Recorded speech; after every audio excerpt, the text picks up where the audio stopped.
One of the best films of 2018 was this guy, Upgrade. Yeah, a little bit of a fun fact. I usually actually don't keep the boxes to the DVDs. I usually just shove them, as many as I can, to one of these bad boys. This is about 120 right here. I actually have like 8 of these. And yes, they are used to full purpose.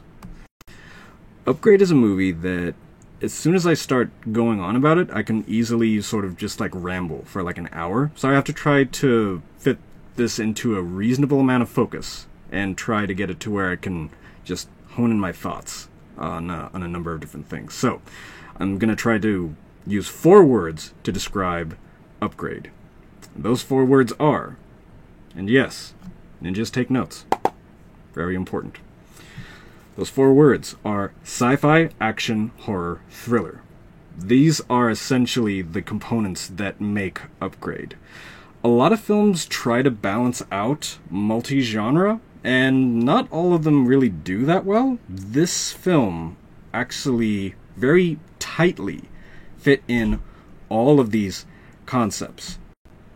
But before we get too far, a few cast and crew notes. Directed by Leigh Whannell. Our main character, Gray, was played by Logan Marshall Green. The mad scientist was played by Harrison Gilbertson. This guy played Aaron. I just typically call him not Dan Dearhan. If you see a photo of him, straight, wait, is that Dan Dearhan? This is Dan Dearhan. Oh, is that guy that played the Goblin? Oh, that's him? No, it's not. It's Harrison Gilbertson. And rounding out our core cast would be Betty Gabriel, who played Detective Cortez. So let's talk about the story. Okay, the story starts with a man and a woman. And sometime in the near future, the man is named Gray, of course. And Gray's wife, who I did not write down her name, they get carjacked. And in the midst of the attack, Gray's wife is murdered and Gray is left a paraplegic. After the attack, Gray is approached by the mad scientist. I would like to call him something besides a mad scientist, but essentially that's what he is. He approaches Gray in his hospital bed, and he says, "Hey, I can fix you up, but just bear in mind that the process is kinda very illegal." After living for some time as a quadriplegic, Gray loses his reservations about the procedure, which essentially is to have a computer chip embedded into a spine to act as a kind of auxiliary nervous system. After that, he says, "Okay, you know what? I'm good with this. If this'll happen to where I never have to be in this condition for the rest of my life, then yeah, okay, I'm good with this." Once again, this is, and to Aaron's credit, he does stress, this is, I'm sorry, but just, the men in DC, they kind of don't want me working on, human experimentation, not as a first resort. Which, as far as the film goes, apparently that was his first thing. It's like, I got this new toy, STEM. That's the name of the computer chip. It's called STEM. I got this new computer chip, STEM, and I'd really have to test it on something, but trials and ethics committees? I mean, who really has time for any of that stuff? After he has the chip embedded into his system, almost instantaneously, his life has changed. He is ambulatory once again, and something that he very quickly discovers is that the chip actually comes with an artificial intelligence, an extremely complex and advanced artificial intelligence. The artificial intelligence actually helps him to find the men who were behind the attack, and specifically the man that murdered his wife. So what it boils down to is a revenge quest, okay? He has the capability now, and so he wants to avenge his wife, because, I mean, this, as far as, that's as personal as it can get. Oh my goodness, like bumping off someone's spouse. So, After he begins his revenge quest, he immediately understands that there are certain hindrances with this plan. Specifically, that the designer, Aaron, the one that actually made it, he enabled certain protection codes. Like in the protection codes? Safety protocols. There we go. Much better phrase. So he finds a way to bypass the safety protocols. And with that, the intelligence, STEM, now has certain capabilities that he can leverage against Gray. So what it comes down to is that now, at first it was a partnership. It was a partnership because there was a certain hierarchy. Gray, being the user, had almost absolute authority over what STEM could and could not do. After the safety protocols are disabled, now it has to become more of a much bargained process. And that's where we kind of see exactly the sort of grim nature, the sort of thriller aspect of it. I don't want to give too much away, because if anyone has not seen this for themselves, then you really should. Do yourself a favor. This is one of the best films of 2018, and it has... I gotta pause. I gotta pause myself, because, like I said, if I let myself go on too long, then unfortunately this thing is going to be an hour long, and I really don't want that. I would like this to be concise, especially since it's so bare bones. Obviously, then I would like to be at least somewhat brief. So I'll revisit those 4 key words once again to try to break down their components. Sci-fi. The best aspect of science fiction with this film happens to be more in the realm of speculative fiction. We have an innumerable amount of sci-fi where a lot of the sci-fi is based around something that is theoretical or just downright wacky, flying cars, laser swords, something like that. Science fiction, referring specifically to speculative fiction, is the approach of exactly how certain technological components or scientific components can actually affect us in our daily lives. The idea being behind the sci-fi is how much authority are we willing to give over to technology? Admittedly, technology is something that humans need in order to compensate for the things that we cannot accomplish on our own, either for sakes of convenience or for the sakes of social industry or what have you. The needs and necessities of technology are manifold, myriad, impossible to understate. So what we have is someone who does give permission, to enable certain abilities that he had taken away from him, to have those natural abilities, once again provided by this artificial intelligence, STEM. But, as I mentioned, along the way, unfortunately, he realizes that if you give too much authority to technology, then what was an advantage can quickly become a hindrance. Okay, action. This has some of the most innovative martial arts choreography that I've ever seen. Now, and I really don't want to sound like I'm trying to oversell that. I mean, yeah, it's good, and some people will say, well, it only has about 3 or 4 fight scenes in it, but those fight scenes are so vivid and tight.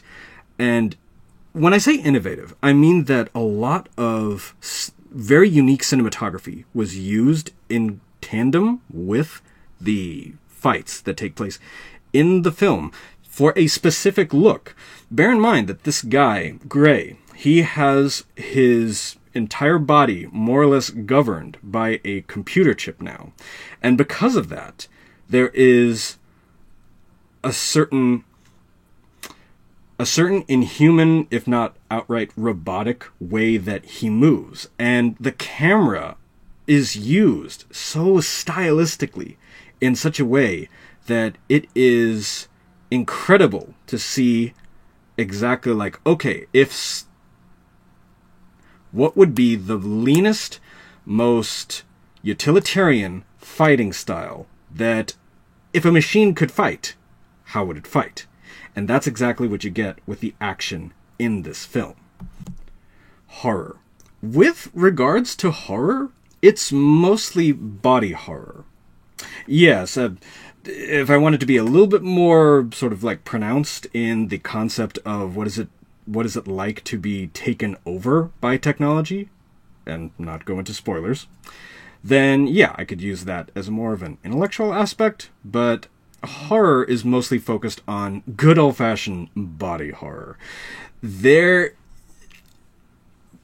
From the very first scene where Gray fights one of the attackers that was responsible for the carjacking, you will know if you are in this film or not. The very first time I saw this in theaters, I said to myself, why? Why did we teach the computer how to kill? Why did we do this? What has science done? Yeah. Okay, center. Alright. So, with that, a lot of the effects are practical effects, and that's really refreshing. We have, I believe, gotten into a rut with the overuse of CGI. CGI is convenient for a number of different things, but unfortunately, it has not aged well. We can obviously see what is fake and what is real, and the juxtaposition doesn't really hold up very well for a lot of the uses that it has nowadays.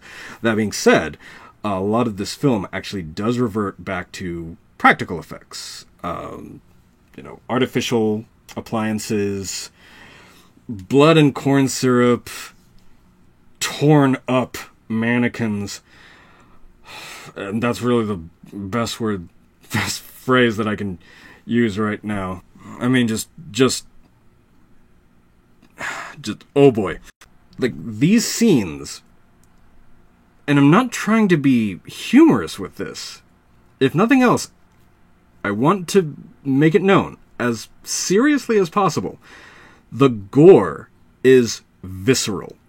And from that, you will know, as I mentioned, from the very first time that you see this, you will know, is this something that I could stay with it all the way through? And I hope so. I really do. And last but not least, thriller. The story is intricate. Okay, at first the man, Gray, and this is still while he's in his quadriplegic state, he does several follow-ups with the local police, and he needs some kind of answers. He wants closure. He wants justice. I mean, who wouldn't, especially after such a trauma of losing your spouse to a violent attack? So he approaches them.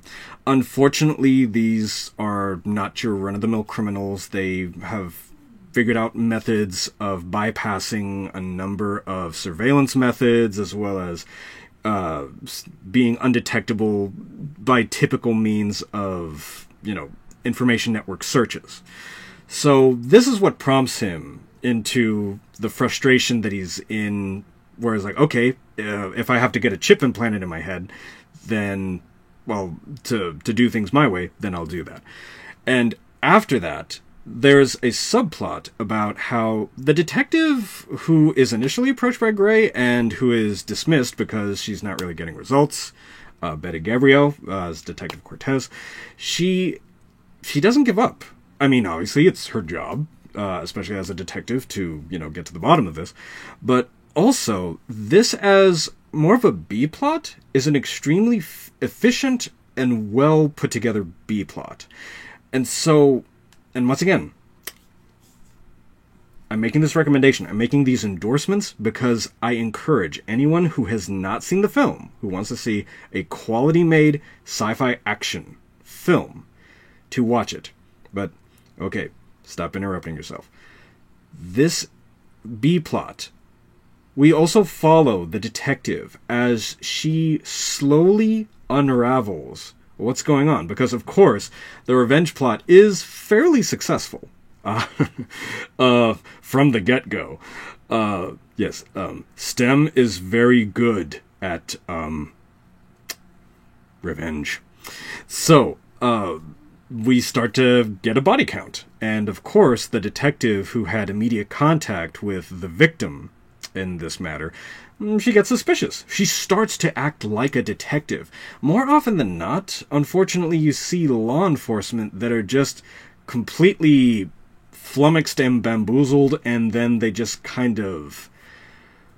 they're in the wings, and they more or less act as a kind of balancing character, or characters, in the midst of the main character doing what they want to do and accomplishing their revenge or whatever it is they're exactly going after. Whereas this one, the detective is actually rather competent.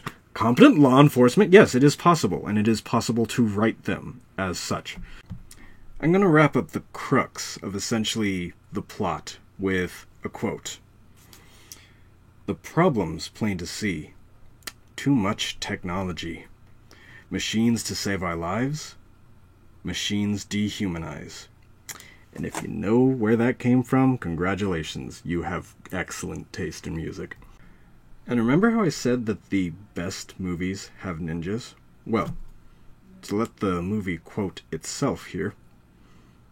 "You didn't know that I'm a ninja."